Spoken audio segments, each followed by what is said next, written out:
Məni izləyən hər kəsə Allahın salamı olsun. Bu günləri mən sizlərlə çox asan, çox az ərzaqla, belə deyim də, 5 dəqiqə vaxtınızı alacaq, ləzzətli bir şirniyyatın hazırlamasını paylaşacağım. İnşallah ki, sizin üçün də xeyirli və yararlı bir video olar. Videoya keçməmişdən öncə, əgər videomu bəyənsəniz, kanalıma dəstək olmaq üçün videonun aşağısındakı yuxarı əl işarəsini, yəni like düyməsini basmağı unutmayın. Bununla siz mənim kanalıma çox böyük dəstək olmuş olursunuz. İndi keçək hazırlanma qaydasına. Deməli, mən 300 qram, hardasa belə deyim də, 2 stəkan, bir də 1 xörək qaşığı un götürmüşəm. Unu ələkdən keçirtmişəm və onun üzərinə əvvəlcə qabartma tozu əlavə edirəm. Qabartma tozunu evdə özüm hazırlamışam, bilirsiniz. Bilməyənlər üçün videonun alt bölümündə linkini yerləşdirəcəm. Üzərinə bir paket də vanilin də əlavə edirəm. Üzərindən şəkər tozu əlavə edirəm. Hardasa 2 xörək qaşığı. Mən burada cemlə hazırlayacağıma görə, cemin özünün şirinliyi olduğuna görə 2 xörək qaşığı şəkər tozu kifayət edəcək. Yəni çox şirin xoşlamırsınızsa şəkər tozunu azalda da bilərsiniz. Qatışdırıram. Onu belə. Daha sonra 120 qram kərə yağını unun içərisinə əlavə edib umaç halına gətirirəm. Ümumiyyətlə, mən bir söz deyim ki, bu cür indi sonda görəcəyiniz, yəni bişintilər, şirniyyatlar umaç halında, yəni hazırladıqda daha ləzzətli, daha gözəl olur. Yəni çox yumuşaq olur, çox kövrək olur. Umacı da ki, bir əlinizlə yağı unun içində belə olmaq lazımdır. Baxın belə.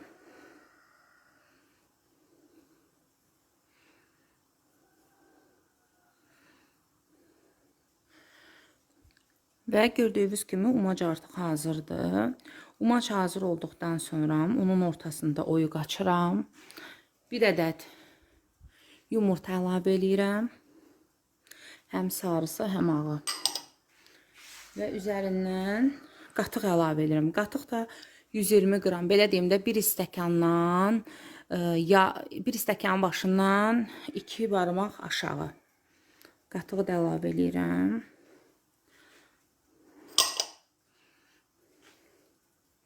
Və ələ yapışmayan, yumuşaq, kövrək bir xəmir yoğururam.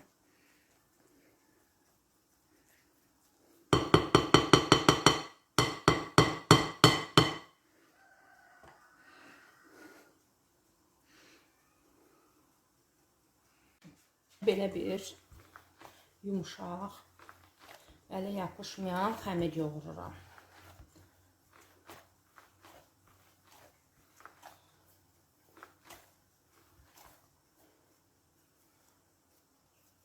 Belə.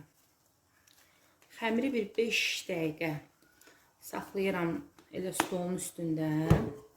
Xəmir biraz özünü tutsun. Bir 5 dəqiqə kifayət edəcək. Ondan sonra başlayıram hazırlamağa. Və 5 dəqiqədən sonra xəmiri belə 2 bərabər hissəyə ayırıram.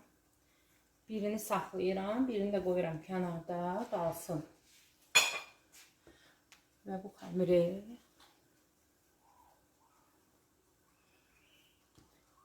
biraz un səpib açıram.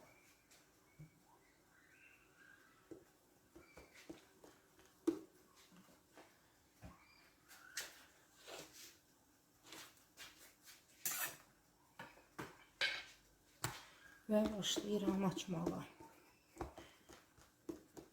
Barmaq qalınlığında xəmiri açıram.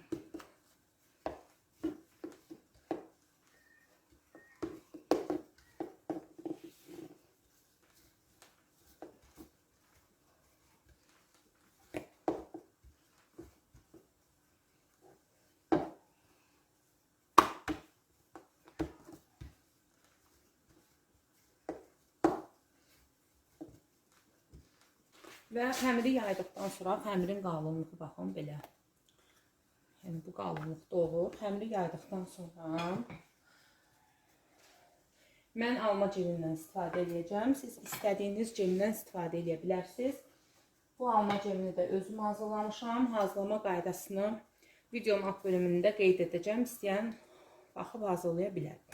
Və çox nazik qat çəkirəm.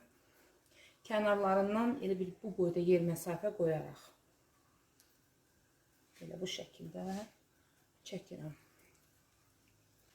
Cemi çəkdikdən sonra üzərindən xırdalanmış qoz ləpəsi əlavə edirəm. Bunu etməyə də bilərsiniz. Ümumiyyətlə, mən qozla bağlı bütün şirniyyatları çox sevirəm. Bir paxlavadan başqa. Paxlavanı heç sevmirəm. Belə. Qozu, yəni badamla da, fındıqla da əvəz edə bilərsiniz. Və rulet şəklində bükürəm.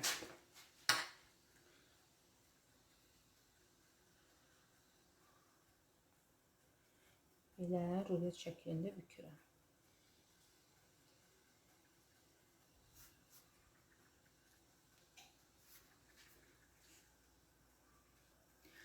Rulet şəklində bükdükdən sonra 2 barmaq aralı məsafə ilə bu şəkildə kəsirəm.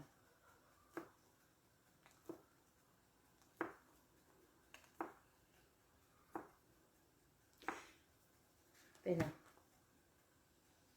Elə bu şəkildə də bişməyə qoyacağım.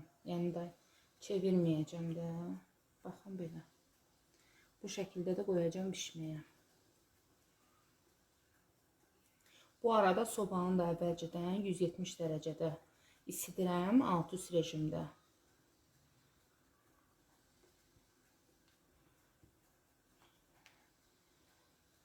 Belə. Və soba listinə yerləşdirirəm. Bir daha qeyd edirəm. Əvvəlcədən qızdırılmış 170 dərəcəli sobada alt-üst rejimdə üzəri qızarmayana qədər, üzərinin qızarmağına ehtiyac yoxdur. Bişənə qədər də harca bir 25-30 dəqiqə ərzində bişəcəkdir. Qalan xəmiri də eyni qayda ilə açdım. İçinə cem çəkdim, qoz ləpəsi əlavə elədim və rulet şəklində bükdüm. Bunun üzərinə isə yumurta əlavə edəcəm. Yumurtaya bir qədər sarı kök əlavə eləyirəm, qatışdırıram.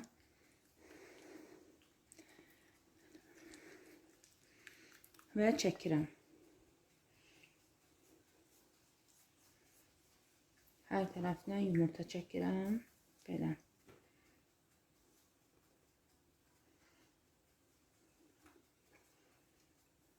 Əgər sizdə belə deyim də yumurtanın sarısı çox belə ağdırsa, onda ona bir qədər sarı rəng əlavə edəndə də çox gözəl rəngdə olur. Ümumiyyətlə şirniyyat sexlərində hazırlanan bulkuların bu cür yumurtalı şirniyyatların hamısının üzərinə yumurtasına rəng qatırlar, sarı rəng qatırlar. Yəni bunu əminliklə sizə söyləyirəm. Çox vaxt xanımlar mənə yazır ki, biz də yumurta çəkirik, amma o qədər eynən marketdəki, yəni aldığımız belə deyim də şirniyyatın üzəri kimi olmur. Çünki onlar bir qədər şəkər pudrası və bəzən şəkər pudrası da əlavə eləmirlər. Bəzən heç yumurta belə vurmurlar. Sadəcə rəngi su ilə qatışdırıb çəkirlər. Belə. Və bunu da eyni o biri kimi bıçaqla kəsirik. Kətə-kəsənlə də kəsə bilərsiniz. Belə 2 barmaq qalınlığında kəsirəm.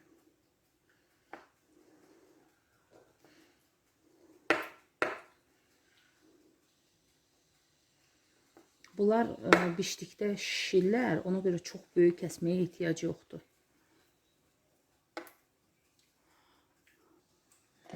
Və bu da əvvəlcədən qızdırılmış 180 dərəcəli sobada, 170 dərəcəli sobada alt-üst rejimdə bişəcəkdir. Soba listinə yığdım. İndi o biriləri sobadan çıxardıb bunu yerləşdirəcəm sobaya.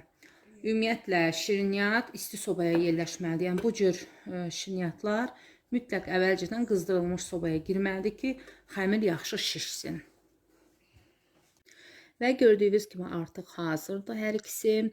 Bunları nazik kəsdiyimə görə elə bir ki, peçdə belənçinə bu vəziyyətdə bişibdir. Ona görə baxın bu şəkildə olubdur. Bəziləri isə elə necə var qoymuşam, elə də bişiblər. Yəni bunu qalın doğrasaz elə bu şəkildə də yəni bişəcəkdir.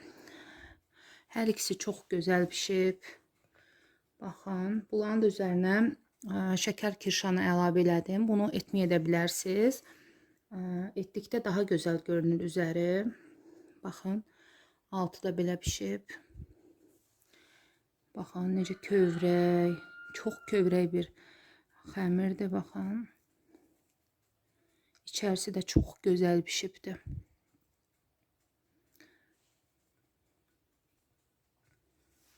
Bir dənə də bundan göstərim sizə.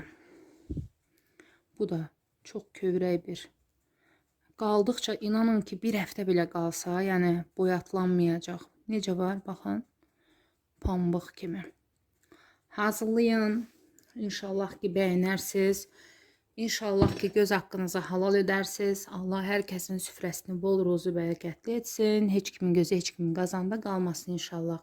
Kanalımı bəyənirsinizsə abunə olmağı unutmayın. Şərhlərinizi oxumaq hər zaman mənim üçün xoşdur. Sağ olun, salamatla qalın.